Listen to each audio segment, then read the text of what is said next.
मोदी 3.0 सरकारचा आज पहिलं बजेट आहे। निर्मला सीतारामन यांनी राष्ट्रपतींची भेट घेतली। थोड्याच वेळात निर्मला सीतारामन देशाचं बजेट सादर करणार आहे। शेतकरी आणि महिलांसाठी मोठी घोषणा होण्याची शक्यता आहे, तर महाराष्ट्रासाठी देखील मोठ्या घोषणा होण्याची शक्यता आहे। तर महत्त्वाची आणि मोठी बातमी आपण पाहतोय, बजेट सादर केले जाणारे अर्थमंत्री निर्मला सीतारामन थोड्याच वेळात देशाचं बजेट हे सादर करणारे, अर्थसंकल्प सादर करणारे। शेतकरी आणि महिलांसाठी प्रामुख्याने काही महत्त्वाच्या आणि मोठ्या घोषणा होण्याची शक्यता आहे। तर प्रत्येक राज्यासाठी वेगवेगळ्या निधीच्या तरतुदींची घोषणा होण्याची शक्यता आहे। महाराष्ट्रासाठी देखील मोठी घोषणा या अर्थसंकल्पामध्ये केली जाण्याची शक्यता आहे। दरम्यान बजेटमध्ये कोणत्या मोठ्या घोषणा होण्याची शक्यता आहे, ग्राफिकच्या माध्यमातून पाहूयात। मोदी सरकारचा आज बजेट आहे। निर्मला सीतारामन यांनी राष्ट्रपतींची भेट घेतलेली आहे। थोड्याच वेळात निर्मला सीतारामन बजेट सादर करणार आहे। तर शेतकरी आणि महिलांसाठी मोठ्या घोषणा होण्याची शक्यता आहे।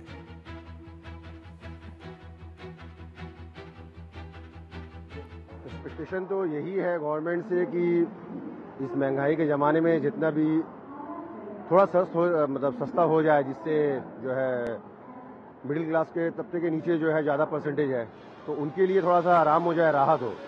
जॉब नहीं है, कुछ नहीं है, और बजट जो है हर चीज़ में जो है महंगाई बढ़ाया जा रहा है। इससे आम जनता जो है, जो मिडिल क्लास के ऊपर है वो तो बहुत आराम से है, जो मिडिल क्लास उसका भी चल जा रहा है, लेकिन जो मिडिल क्लास के नीचे में है उसका कैसे चलेगा, उसके बारे में गवर्नमेंट को सोचना चाहिए। एक्सपेक्टेशन तो है कि बजट जो है प्रीवियस ईयर से अच्छा होगा, और खासकर जो हम वर्किंग एम्प्लॉयज़ हैं उनके टैक्सेस को लेके जो टैक्स स्लैब्स है उसको रिवाइज किया जाए गवर्नमेंट के थ्रू, एंड जो भी हमारा बेनिफिट्स हैं in terms of medical facilities on all, ये सारी चीज़ें इम्प्रूव किया जाए बाय गवर्नमेंट। रेलवेज़ में बेसिकली अभी तो चैनल्स बहुत इम्प्रूव हुआ है, एंड जो कनेक्टिविटी है रेलवेज़ का वो बहुत ज़्यादा इम्प्रूव हुआ है पिछले 5-10 सालों में। आप देखेंगे तो गवर्नमेंट इसी तरह इम्प्रूवमेंट करते रहे, यही एक्सपेक्टेशन।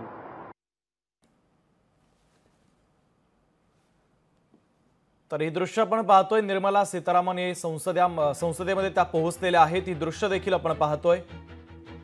तर थोड्याच वेळात त्या अर्थसंकल्प देखील सादर करणार आहे।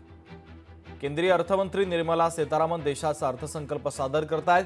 दरम्यान या अर्थसंकल्पामध्ये कोणत्या महत्त्वाच्या आणि मोठ्या घोषणा होण्याची शक्यता आहे, ग्राफिकच्या माध्यमातून आपण पाहूयात।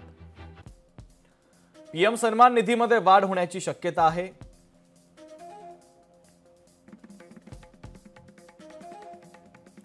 शेतीविषयक उपकरणांवरील जीएसटी कमी होण्याचा अंदाज आहे। पेट्रोल डिझेलच्या दरासंदर्भात अर्थसंकल्पामध्ये दिलासा मिळण्याची शक्यता आहे। रेल्वेसाठी महत्त्वाच्या घोषणा होण्याची देखील अर्थसंकल्पात शक्यता आहे। ज्येष्ठ नागरिकांना रेल्वे तिकिटांमध्ये सूट मिळण्याचा देखील अंदाज आहे। विधानसभेच्या पार्श्वभूमीवर महाराष्ट्रासाठी मोठ्या घोषणांची शक्यता आहे। लोकशाही मराठी ऐका, पहा, जागरूक रहा।